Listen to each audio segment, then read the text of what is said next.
Hello, my name is Olurutimiosha, and I like to talk about American presidents. That's my elevator speech. So,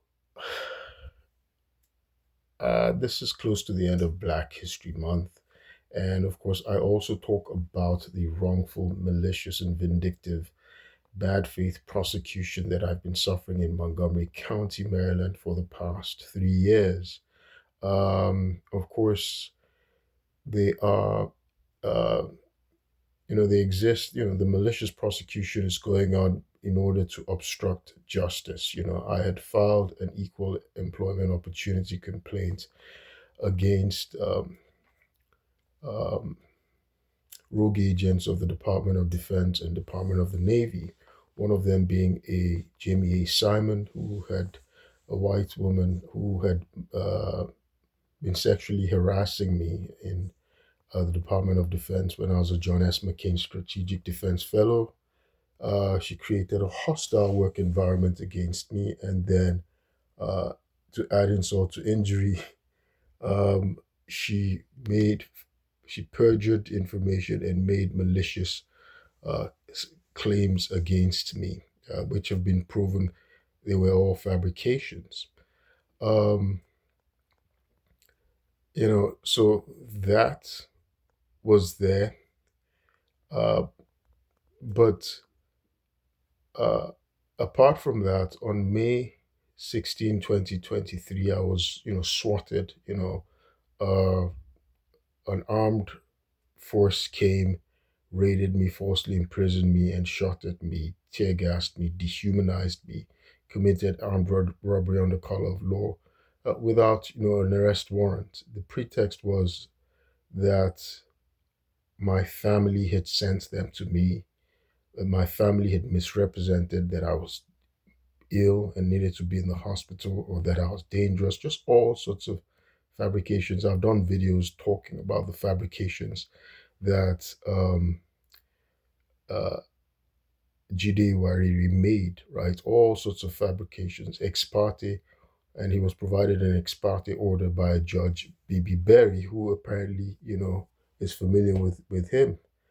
So today, what I want to talk about is how black identity is easily erased, right? And there's this megalomaniacal attitude of white supremacists to impose a false identity on black people, right? And this is what I've been experiencing.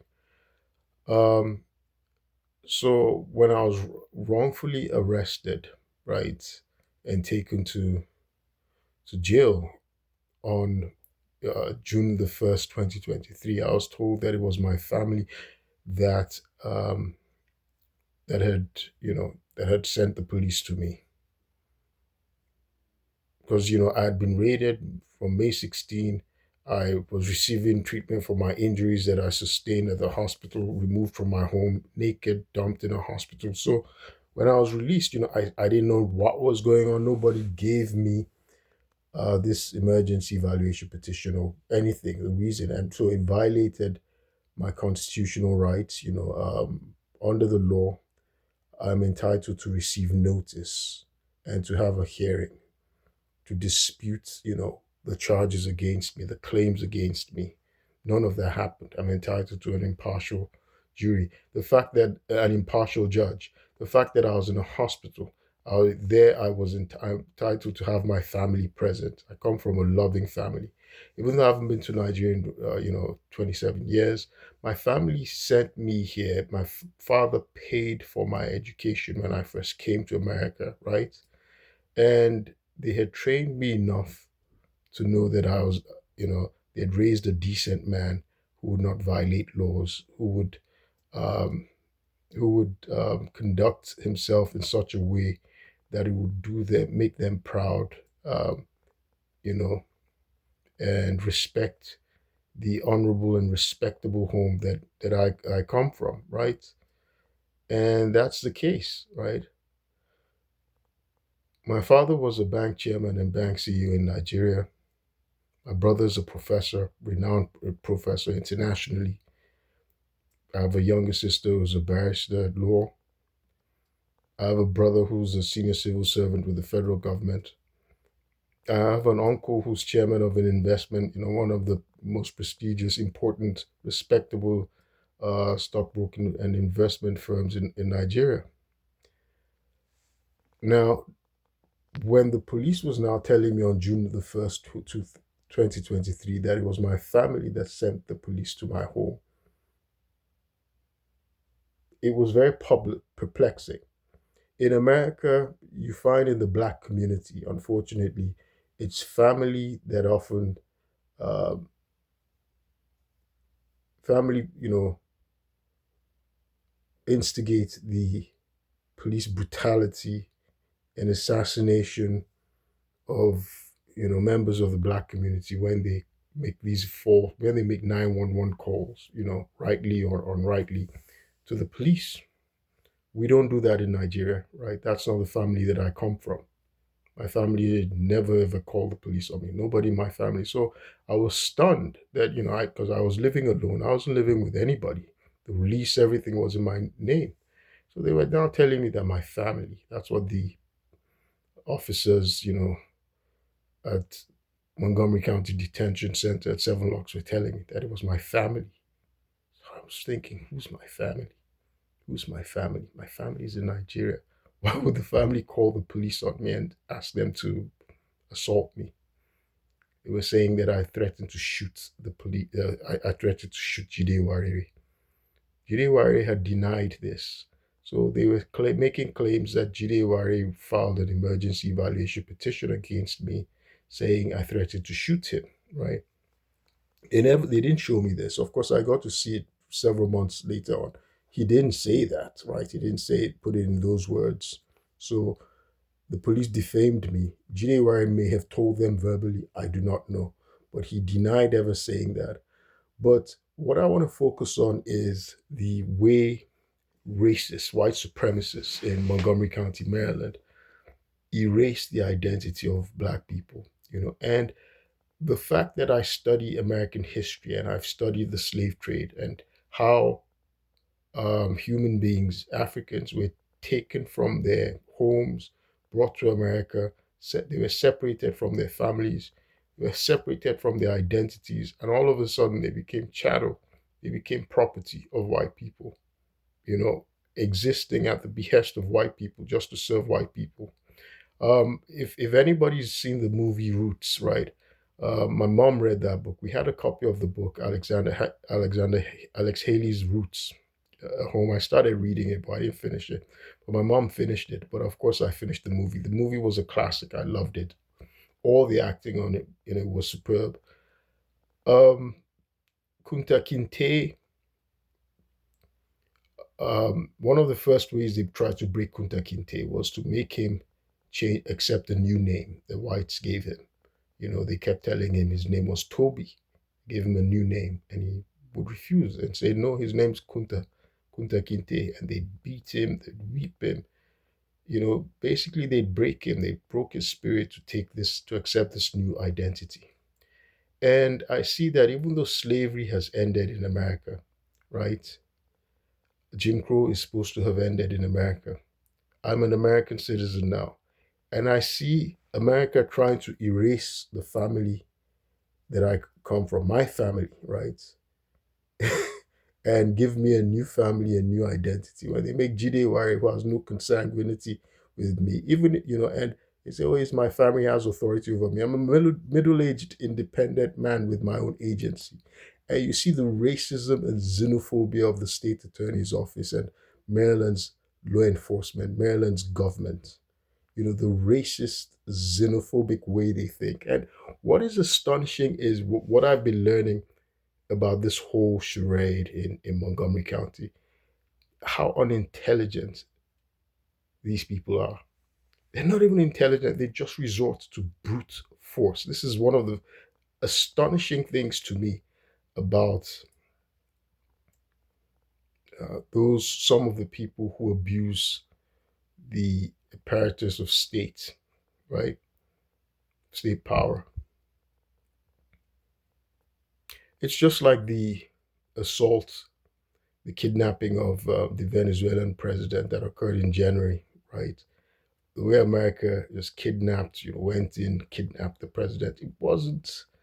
It was done because we have the brute force, the brute power, but it wasn't something even clever, right? It wasn't something civilized, because anybody would know it had taken months, years. We'd known America was somehow inveigling its way to be able to get Venezuela's oil.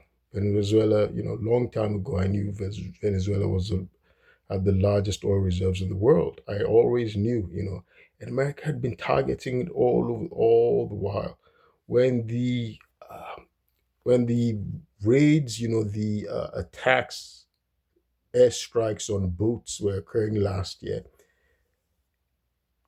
any moron, with anyone with half a brain, right, would know what America was already targeting. It wasn't. It's not. They're not doing anything rocket science. It's just sheer brute force that's going on. And what's clear now though is that the whole world is changing, because everybody is now seeing that this rules based order is going away, and everybody realized that uh, the advanced world wasn't based on really based the what underscored it was not really intelligence or civilization, right? It was just brute force. It's just brute sheer force, naked power. And now those that were disparagingly called the third world, that's all they're going to be going for now, to acquire, get all the tools to acquire that power, that force, so they can maintain their own independence, right? My independence, now back to America, but my independence, my autonomy, my agency was just taken from me because I did the right thing. Working in the Department of Defense, I reported something. I followed the steps I was supposed to follow, right? When my rights are being violated, or if I see something misconduct going on. And I'm an auditor, right? As of May 16, 2023, I was an auditor. I reported people for fraud, waste, and misconduct, and they were under investigation. One person was under investigation for conspiracy to offend and defraud the United States government. His name's Nathan R. Brown. If I did forensic science in law school, and I enjoy it, right? I watch forensic files a lot. If someone is, if there's a scene of a crime, if a murder occurs, for instance, one of the things investigators, police investigators, would do is they would consider who was the victim in conflict with, in order to find the culprits, potential identify culprits. They would, they would investigate people the victim had a conflict with. So those, because those people who the victim had a conflict with, would have the motive to kill the victim. I was the victim of a swatting in my home. If the government law enforcement agency wanted to really investigate, they would investigate so I can examine myself. So I had to consider who are the people who had a motive, because I'd never been swatted before in my life, right? I haven't been swatted since then, right? So this was something that was orchestrated. It wasn't random, right? It was something that was orchestrated, especially since there was a malicious prosecution that's been going on, that's had, no end. It's been 3 years. I had to now consider with my friends, who are the people who had a motive, who did I have a conflict with, who have a motive to try attempt to intimidate me, assault me, frame me, right? Well, there was an ongoing federal government investigation, right? The investigation against Nathan R. Brown, Jamie A. Simon, Nefteri McBride, Marquita Scott, Felicia A. Allen, people in the Department of Defense, uh, Erica Diaz Johnson, You know, Kirsten Risbeck, a senior executive. Some of them are actually from Montgomery County, Maryland. Some of them, they come from families. From investigations, it was found that they come from families that have white supremacists, uh, KKK affiliation, racists, right? What I survived a racist attack by racist cops. So it's not rocket science to see who's framing me, right? And they just used brute force. That's all they could use. The brute apparatus of state. And the world is watching, right? The world is watching. I think one of the most insulting things to my family is how they've tried to erase my identity, erase my family. It's just like what they did during the era of slavery, the slave trade. They just took Africans who had children, who had brothers, siblings, parents. They just took them away wholesale, dumped them in America, gave them new names, give they had their language, their culture, their religion, just gave them a new identity, and said all that they knew was a lie. It takes a certain amount of self delusion, it appears, to be an American, because certain people, the way they operate, like they're delusional, like George James Bonifant, his megalomania, the way he kept for 2 years, almost 2 years, he was referring to this Jide Iwari as my uncle. My mom insisted on appearing in any evaluation, forced, coerced evaluation they wanted to have. Because my mom, first of all, she was going to demonstrate, prove that, hey, no, no, no, no, this guy doesn't have any mental illness. What is it that you're talking about? Somebody that I was talking to regularly, my family, my friends, everybody, because they kidnapped me. That's the state of Maryland, kidnapped me and then isolated me from everybody for a while. You think my mom wouldn't know? She's not a fool. My siblings, my friends, they know that the state of Maryland is lying. So my mom told them, no, there's nothing wrong with this person. My mom told them that Jide Wire is a liar. Jide Wire is not my uncle, right? He's a liar. That everything he said is a malicious lie. My mom went to court in Nigeria, but the judge ignored all of that information, still pretending. That's Judge James Bonifant. He was still pretending that no, Jide Wire is my uncle. It's my family that did this. The state attorney, Thea Zumwalt, whose son, Jide Wire, who's friends with Jide Ware's son, Sheye Ware. They were classmates together in law school at Catholic University, right? She kept saying, oh, that his uncle aped him, this, that. Well, my family's gone to court, and they've told the state of Maryland officials, they told Julie Smith, Dr. Julie Smith, the state psychologist, that Jide Iwariri filed a malicious and false statement full of lies. And Jide Iwariri is not my uncle. He had no authority to file anything regarding me. He had no authority to make the false claims he made on a government document claiming he's my uncle. But the state of Maryland continues with its false lies, its self-delusion, right? You know, because it's run by megalomaniacs like John McCarthy, the state attorney, a judge like Judge James Bonifant.